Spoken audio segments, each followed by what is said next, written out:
legal notes to think about and possibly share, of course, write about.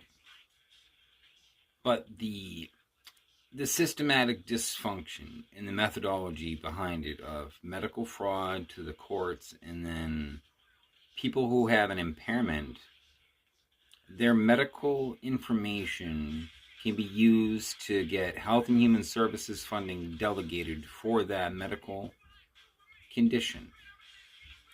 These people weaponizing law enforcement and misusing the courts in New Hampshire, they're misfiling at probate court and hiding that medical info so the person appears to be normal to all of the factions in society, and then they're using the medical information in filing for Department of Health and Human Services funding while blocking the person from doing anything about it. So the modern day slavery that I refer to, summarize it as, and the psychiatric terrorism that's behind it, is the people that know how to file, where to file because they're employed by the state, they're tax funded, and they're intercepting what's needed for the person's medical care, but they're putting liability on the person as if they're normal, signature and all, for fraud in my case. The way that they attack and prevent the one thing that's needed the most, because they're intercepting everything that's being delegated by the government to that person for their medical care. They tactically are misusing the courts to intercept everything and attack the person, but remain immune from prosecution because they're using the person's signature. And that's where the psychiatric terrorism I refer to comes from. People trusted, tax-funded, get signatures like they did with HUD with me.